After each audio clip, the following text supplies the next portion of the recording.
Halo semuanya, hari ini kita bakal ngebahas sebuah buku yang penting banget, judulnya The End of Burnout.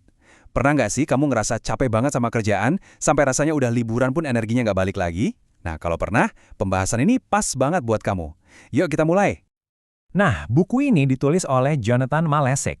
Lewat karyanya ini, dia bakal jadi pemandu kita buat ngerti kenapa sih kita bisa sampai ngerasa lelah luar biasa karena kerjaan, dan yang paling penting, gimana caranya kita bisa keluar dari situ. Coba jujur deh, pernah nggak sih kamu ngerasain hal ini? Udah ambil cuti, udah liburan, pas balik ngantor lagi, rasanya kok tenaganya nggak keisi penuh ya? Perasaan kok gini-gini aja ya? Ini nih yang bakal kita bedah bareng-bareng. Kita kan sering banget ya dengar kata burnout. Biasanya kita langsung mikir, paling cuma capek biasa. Tapi ternyata menurut buku ini, burnout itu jauh lebih dalam dan spesifik loh, bukan sekedar lelah fisik doang. Nah, ini dia definisi kuncinya dari Jonathan Malesik. Jadi burnout itu bukan cuma soal capek, tapi sebuah kondisi kronis di mana kamu ngerasa kejepit di antara dua hal. Apa yang kamu harapkan dari pekerjaan, idealisme kamu, dan kenyataan pahit yang kamu hadapi tiap hari. Jurang di antara keduanya inilah sumber masalahnya. Jadi gini, kita semua kan masuk kerja dengan harapan bisa nemuin makna, punya tujuan, dapat kepuasan. Tapi realitanya, seringnya malah kerjaan numpuk, nilai-nilai kita nggak sejalan sama perusahaan, dan kita nggak punya banyak kontrol. Nah, jurang antara harapan dan kenyataan inilah yang pelan-pelan nguras energi kita. Dan ternyata burnout itu punya 3 wajah atau dimensi utama. Kalau kita paham ketiganya, ini bisa banget bantu kita ngasih nama buat perasaan gak enak yang mungkin selama ini kita pendam, tapi susah dijelasin. Pertama, kelelahan yang luar biasa. Ini bukan capek yang habis tidur besoknya seger lagi. Bukan. Kedua, sinisme. Kamu jadi gampang curiga, bahkan mulai ngelihat klien atau rekan kerja tuh bukan sebagai manusia, tapi sebagai masalah. Dan yang ketiga, rasa tidak efektif. Kamu ngerasa semua kerjaanmu tuh sia-sia, kayak ngapain sih gua ngerjain ini semua, nggak ada gunanya juga. Yang menarik banget di sini adalah kamu nggak harus ngalamin ketiga-tiganya sekaligus buat menderita. Data menunjukkan kalau hampir setengah dari kita itu ngalamin burnout sebagian. Jadi ini tuh kayak spektrum, bukan saklar on-off. Oke, kita udah tahu apa itu burnout. Sekarang pertanyaan gedenya, kok ini bisa terjadi sih? Nah, buku ini punya jawaban yang mungkin bakal bikin kaget. Burnout itu bukan salah kamu seorang. Ini adalah masalah budaya kerja kita. Nah, ini dia argumen utamanya.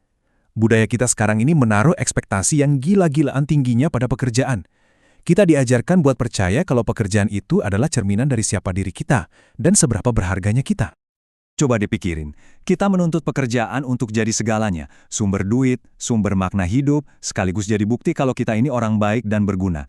Itu beban yang berat banget buat sebuah pekerjaan kan? Makanya kita jadi gampang banget kecewa dan akhirnya burn out. Terus, solusinya gimana dong? Nah, buku ini nawarin cara pandang baru yang mungkin awalnya kedengeran aneh, tapi sebenarnya sangat membebaskan. Pasti kita semua pernah dengar nasihat karir yang satu ini kan? Kedengarannya indah dan memotivasi banget. Kaget kan? Justru menurut Malesik, mindset kerjakan apa yang kamu cintai ini malah bisa bikin burnout makin parah. Kenapa? Soalnya itu makin mengikat identitas kita sama kerjaan. Begitu pekerjaan yang kita cintai itu terasa berat atau ngecewain, kita jadi ngerasa gagal sebagai seorang pribadi. Jadi, ini dia resep utamanya. Secara sadar, turunkan ekspektasimu sama pekerjaan. Terima fakta kalau pekerjaanmu itu nggak didesain untuk memenuhi semua kebutuhan batin dan jiwamu. Pekerjaan itu bukan segalanya. Terus, kalau makna hidup nggak dicari di kerjaan, di mana dong? Nah, di sini jawabannya. Makna hidup itu bisa dan seharusnya kita temukan di luar kantor. Pekerjaan itu ada untuk mendukung hal-hal lain yang bikin kita hidup, bukan sebaliknya. Hobi, keluarga, teman, komunitas, itulah pusat kehidupan kita yang sebenarnya. Tapi ada satu hal penting yang perlu diingat. Ini bukan perjuangan yang harus kamu hadapi sendirian. Burnout itu masalah sistemik, bukan cuma kegagalan individu. Ya, kita tahulah ya, susah banget jadi satu-satunya orang di tim yang berani menetapkan batasan. Kalau cuma kamu yang pulang tepat waktu atau nggak balas email pas weekend, kamu bisa-bisa malah dianggap aneh atau nggak komit. Jadi, langkah pertama buat mengubah budaya ini, kata buku ini, adalah dengan mulai ngobrol.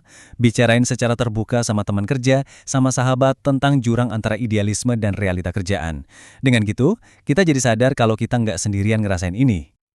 Oke, sebagai penutup, kita kembali ke pesan inti dari buku ini. Kalau ada satu hal yang perlu kamu ingat dari semua ini, inilah poinnya. Ini dia kuncinya. Melepaskan harga diri kita dari pencapaian profesional adalah jalan keluar dari burnout. Pekerjaanmu adalah apa yang kamu lakukan, bukan siapa dirimu. Dan kita akan akhiri pembahasan ini dengan satu pertanyaan buat direnungkan. Kalau pekerjaan dan jabatan bukan lagi yang mendefinisikan dirimu, lalu siapa kamu sebenarnya? Di mana kamu menemukan nilai dan makna sejatimu? Ini pertanyaan yang penting banget buat kita jawab masing-masing.